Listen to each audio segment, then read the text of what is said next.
Hello YouTube, this is Sassy Beauty 69. Today is Friday, March 27th, and it's supposed to be springtime, however, it's not. It's extremely cold outside. We're looking at low 30s, high 80s, low 40s, raining and expect snow, and I'm in extreme pain. Went to bed last night with little covers, thinking that it was going to be warmer weather. Woke up freezing and in great deal of pain. Now, I'm not on pain medication. The only thing that I take is anti-inflammatory medication, which is tizanidine. So, I'm supposed to take 2 of those for pain, and that doesn't work.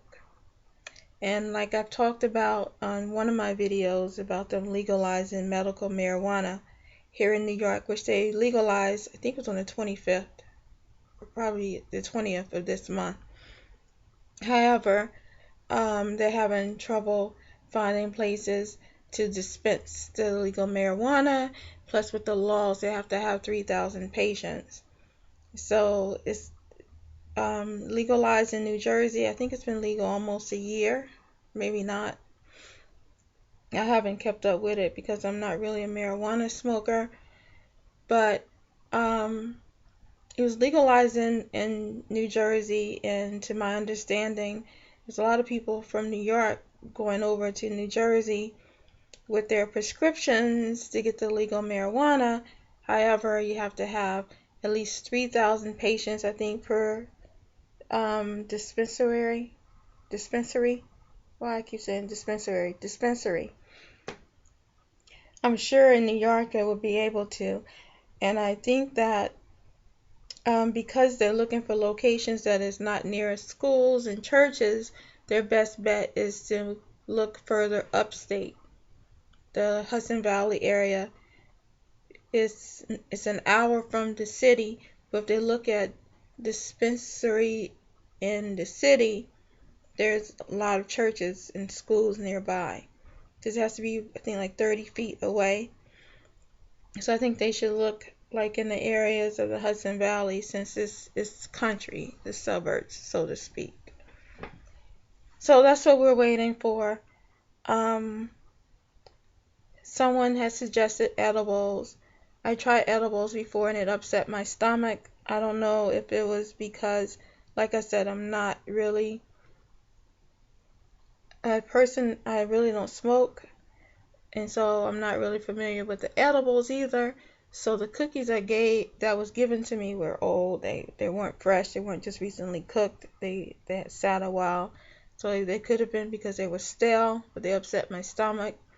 So one of the people I follow on Twitter has suggested I try it in tea. So I tried it in tea, which it works. My only problem is how to dilute it in the tea. I assumed, because like I said, I'm not familiar with it. So I assumed since I brew my tea and it's hot, I take my tea and I brew it, and then I sprinkle the dust, I guess is what it's called, in the tea. That's supposed to help. So as I was drinking the tea, I was getting bitter pieces of the crumbs. But the first time I tried it, it could have been placebo, effect, knowing that it was in there. I felt no pain whatsoever. It really did work. So okay, that worked. So I tried it again the second time, and the crumbs wasn't as small and crumbled before, because I was in a hurry and I was in so much pain. So I had a lot of big crumbs in my mouth, so it didn't work. Today I didn't even bother because it's hard for me to even find it. I don't have that much left of the crumbs. So I didn't bother. I just said I'll just have the tea by itself. And I made my tea too strong. And I wanted to do chamomile tea this time instead of just regular Lipton tea or green tea. So I just did a regular Lipton tea, and I used 2 bags, and the tea is gross. It's too strong. And I'm in a great deal of pain, so I'm thinking when I'm done with this video, I'm going to try and go use the last of the crumbs and crumble them and try that again. I don't have appetite. I don't eat, and it's always been a problem. But my appetite is worse now because I've been under a great deal of stress. The stress is so extreme. In the 8 years since I've been diagnosed with the fibromyalgia, this is the first time in my life that I've been under this amount of stress. And I just have no desire to eat. I have trouble sleeping. I wake up constantly in the middle of the night. I don't want to wake up, but I just want to sleep. Before, I was sleeping all the time, and it kind of helped me. I just slept, because I was depressed. Now, I could sleep probably all the time, but I have so much stuff that I have to take care of that I can't sleep, because if I sleep, then my bills are not going to get paid, and I have to find a place to move, because like I said in my previous video, my husband abandoned me, so I have to find a place to move that will fit, that I can afford, I can afford with my disability. So that's stressing me. I can't sleep, and I'm just talking about it stressing me out, and I just want to sleep, and I don't want to wake up, but I have trouble sleeping, and then when the morning comes, I'm disgusted because I'm not ready to wake up, and I just want to sleep, and I have to wake up, and I have to face the world, and I know that eventually this is going to pass. I know I'm going to be back to myself, and I'm going to be happy again, and this is going to pass. I woke up this morning and I said, actually, my ex-boyfriend I was with for 3 years knows me very well. I was with him when I was diagnosed with the fibromyalgia. He said to me that I'm a very strong woman, and he said, soon this will pass and you'll be back to yourself. And that was the best advice, that all the advice that everyone is giving me, that's the best advice. So knowing that this shall pass is kind of helping me, because I know it's going to pass. But right now it is so hard. It's so hard. And I just have to be positive. I have to believe. Part of me just wants to just throw in the towel and just say, forget it. He's gone. Why even fight him anymore? Why even fight? Why don't I just move on and just forget about him and just say, you know what? The more I fight him, I still have to see him and think of him, and you know, if I just let it go and don't fight and just move on with my life, that will be his problem that he have to live with, his conscience that he has to live with, and just leave it alone. And that's something that I have to think about tonight and take to bed with me and pray to God to help me make that decision, if I should just give up on this fight, because I'm so extremely exhausted. I've lost so much sleep. 2 months. I've lost so much sleep. And talking about taking my life over someone that's not worth taking my life over, he's not worth it. I have so many people that love me compared to this one loser. He's not worth it. And I was with him for 2 years. I was with the man for 2 years, and I know personally as a woman, there's no other woman that want him. And if she wants him, she has a low self-esteem, because I put up with him, and for the 2 years that I was with him, I didn't want him. I did not want him. I started to realize that there was things about him that I didn't like.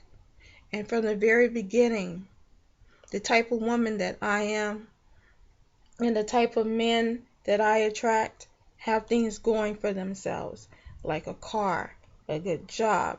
They're already a U.S. citizen, you know, and those are already red flags.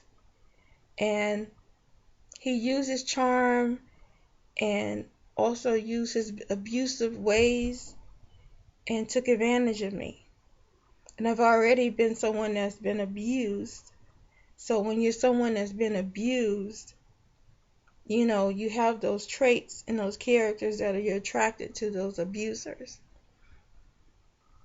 But I knew, and I kept telling him over and over and over again that this is the worst relationship I've ever been in, that I've been in better relationships, and I deserve better.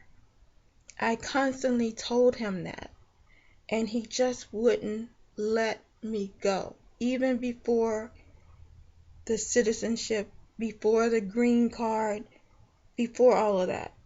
And he constantly made me feel guilty. And I'm a type of person with a good heart. I allowed that guilt. I allowed him to make me feel guilty.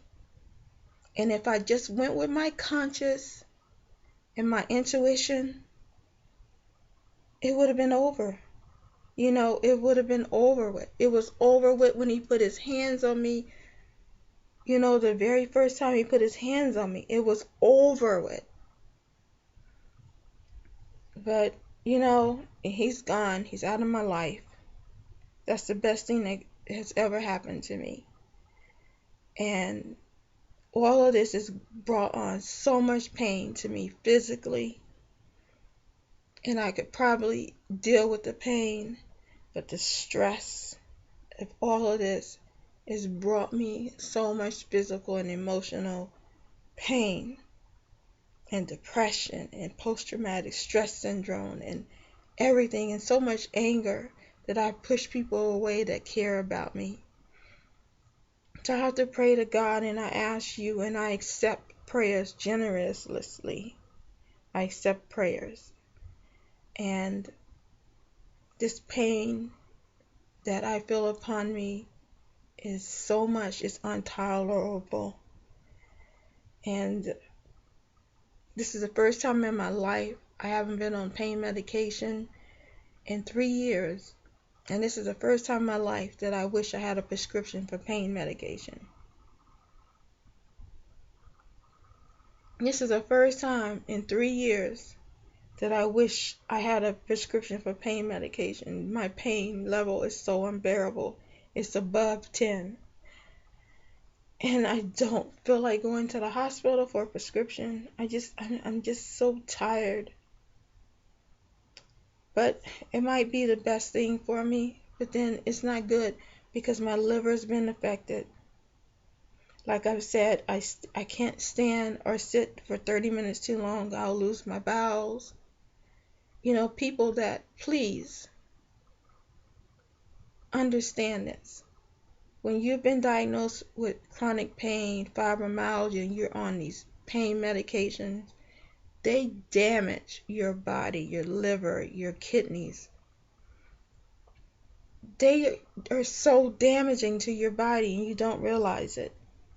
And they're killing people. Look at how many are young adults that are killing themselves with pain medication. People that are innocently taking pain medication and aren't abusing them can't even get pain medication today. I've attempted suicide, but I didn't attempt suicide with pain medication. I personally don't want pain medication, and there are a lot of pain medications that I can't even take because it upsets my stomach. You know, I can't even take Excedrin migraine for my migraines because it gives me the jittery caffeine. So, you know, naproxen, I can't take naproxen, it upsets my stomach. Antibiotics I can't even take because it upsets my stomach or it causes side effects like diarrhea and rashes and upset stomach. So I'm very, very sensitive to all types of medication. I mean, thyroid medication, antibiotics, pain medication, aspirin. So it's not only pain medication I'm sensitive to. I can't even use the fentanyl patch, and I've used that for many years, and it works successfully for me. But I have skin rashes from it, and then it later caused me to have problems with my stomach. It caused irritation to my stomach. Sorry, my walls are extremely thin, and you can hear the neighbors. I did a recording a few days ago, and I went to listen to the video, and I could hear the lady behind me laughing through the video. That's how thin my walls are. That sometimes wakes me up out of my sleep. I have to play my TV in order to absorb from hearing it. So anyhow, I just wanted to just do a video journal, just my life, my reality with this fight. And I thank you all for all your comments. And please comment if you're interested in the patchworks. Like I said before, for people like myself that has fibromyalgia, it takes longer for it to work. It's natural. But if you're interested in purchasing them, leave me a message and I'll be happy to send you the link. If you're interested in becoming a distributor and working with Vesta, let me know and I'll send you the information as well. Thank you for watching. If you're looking for work from home without having to pay any upfront fees, I have a video for that as well. Just subscribe, hit the subscribe button, and follow me on Twitter, SassyBeauty69.